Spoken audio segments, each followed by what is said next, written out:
Time now for ABC4's Bowl Game Postgame Special.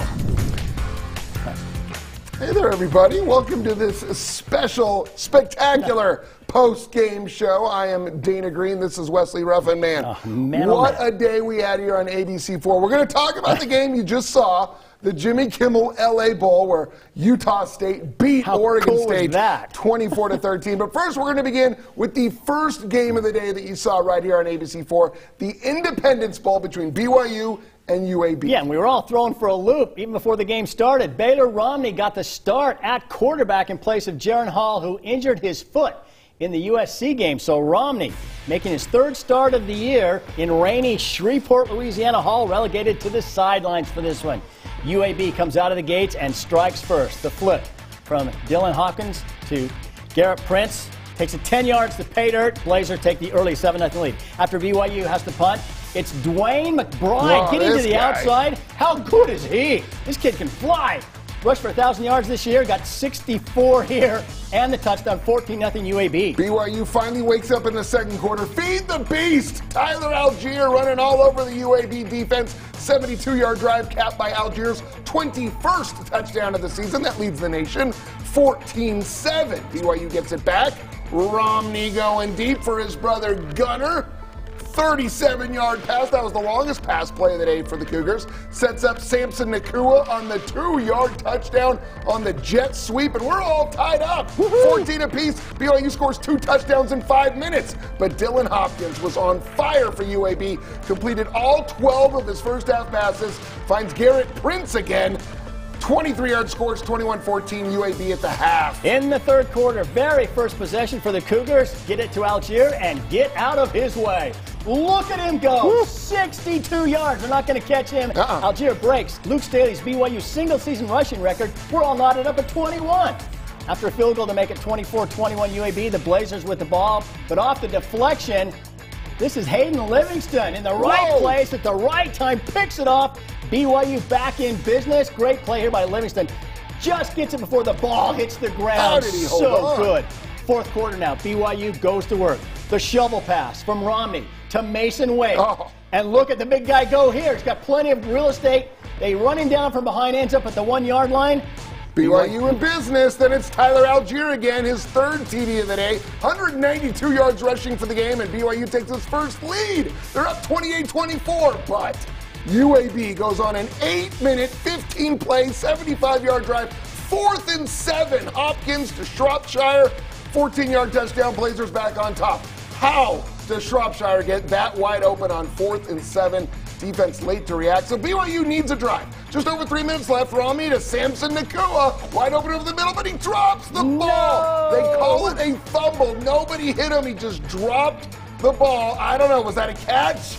I think it was. UAB recovers. Yeah, so it's up to the BYU defense to try to get a stop, and they just could not slow down Dwayne McBride. 183 yards rushing. UAB finishes the game with 223 yards on the ground, and BYU loses. The final score, 31-28. The Cougars end the season with a record of 10-3. Yeah, I don't know about this one, Wes. I mean, I thought BYU without Jaron Hall, obviously that was a huge part of this game, him not playing, and he got injured, almost a month ago, and he was in a walking boot. Everyone thought he was going to play. Obviously, the Cougars knew something. Baylor Romney's won games before. He started games. He's won games. I think the game is different if Jaron Hall plays. I agree. But I also think, and this is just my opinion, I think BYU didn't necessarily want to be there. I think they thought they were going to get to deserve to be in a a New Year's 6 bowl game. And they said all the right things. We're happy to be here, but I don't think they were. I think they thought they deserved better, and I don't think they were mentally as prepared as they could have and should have been for this game. Yeah, I mean, there's a point there. And the weather didn't help. They had a lightning delay when they were warming up. I mean, it looked just miserable out there on the field, cold and rainy. But I don't know. Kalani Sitake is always going to have his team fired up to play. And Tyler Algier was ready to play. Yeah. He had 192 yards, and he broke Luke Staley's record. He was ready to play. The defense, I just think they had too many injuries. It was too much to overcome. Finally caught up with them. Keenan Peely, Jacob Robinson didn't play. Peely's been out for a long time. Peyton Wilger, they really missed him today. Tyler Batty had a great game, but I just think the injuries caught up with that defense. This is what I think happened. BYU thought they were going to win this game. I think they thought they had a lock. They didn't want to be there. They fell behind 14-0 and thought, oh, my goodness, we're in the game. We got to play. And they started playing really well. So too little, too late. They got it going, and they had a chance at the end, and a couple of mistakes cost them. But I think digging themselves in that hole early it did two things. It put them down, but it also kind of woke them up. Yeah. And they got it going. But, again, I feel like that they thought they deserved to be in a better bowl game against a better opponent and played that way to start the game. They did, as I said, make a move, had the lead late in the game.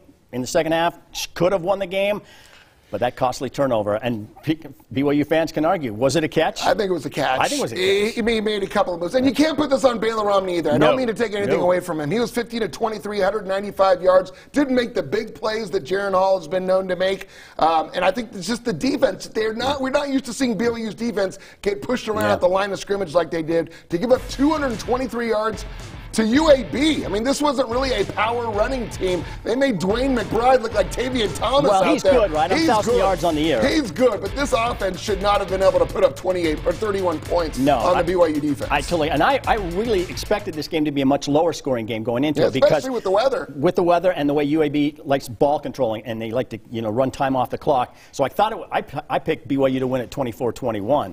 I thought it would be much a lower scoring game, but man, it's just a disappointing way to end a great season. Yeah, I don't think you should take anything away from this. It was 10-2 going into this game. This one obviously mars it a little bit, but we're going to hear from Kalani Sitake how they're going to rebound from this game. All right, after the game, the mood was not so great. A little somber in the BYU locker room. Yeah, and while no game ever comes down to one single play, that fumble by Samson Nakua was pretty costly, and Kalani Sitake was asked about it. They said they reviewed it. They were reviewing it during that time, and they said that he possessed it and fumbled it. And no one feels worse than Samson right now, but we love that kid. He's a big part of our program. He's a big part of our family, so we forgive him. It's okay. He's made a couple plays more than we did. I felt like, and not to take away from them, but I know we can play a lot better, and that's my job as a head coach to make sure our team is better prepared. But I don't want to just say that because I think UAB played a fantastic game, had a great game plan. We knew it was going to be tough sledding, and we knew we'd have to stop them, and that's hard. That's hard to do when you have a guy that has great vision and can lower his pads. He's a big body too, so as a team they made more plays than us, got the win. But I felt like we have a good back too. Yeah, it's an honor. It's an honor to be a part of this team, be a part of this offense. So yeah, it's just an honor. I've had a lot of guys step up and fill roles and make plays, which has been awesome. And I think that's one thing that we're just going to keep working towards is just making sure that whoever's on the field is ready, you know what I mean, and ready to make plays and ready to do their job. And although, yeah, it has been hard, I love all the guys that we've had the opportunity to play with. We didn't have enough time for him to recover. And when you were looking at it, we felt like Baylor's had some great moments in practice and great prep, and so we felt like that was the best bet for us going forward. We had him practicing a little bit here and there, but overall we felt like a healthy Baylor was better than a banged up Jaren. This is a step backwards, I get it, right? Nobody likes to lose, but we're going to learn. I promise you we'll learn from this, and we'll be a better team because of it. And that's the momentum. It all depends on how we approach it. We have a lot of guys coming back and a lot of really good talent, new talent coming to our program too. So this today just didn't work out well for us. It's okay. We lost the game, but it'd be worse if we lost the game and we don't learn from it. I just love being around these guys. I talked about it. Like, these guys mean a lot to me. So yeah, I love being around our players, our locker room. And right now they're hurting, so it's okay.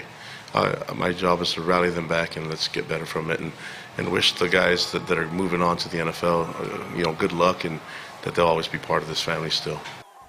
This is a special team, no question about it. But now all the talk they're going to hear from the BYU haters is how they didn't deserve to be in a New Year's Six because they couldn't even beat UAB. And you know what? They're going to hear it, and I think it's going to motivate them. Hopefully. All off-season long, we're going to hear about it into training camp. I think this loss could fire them up going into next year. I like what Kalani Sitake said. Give them credit because they did play well. UAB played really, really well in this game. They had a game plan. They were motivated. They wanted to beat a nationally ranked team, and it's unfortunate that BYU was number 13 in the CFP poll, and they're going to drop Yep. after this one. Not out of the top 25, though. Probably not. No, not out of No, the top 25.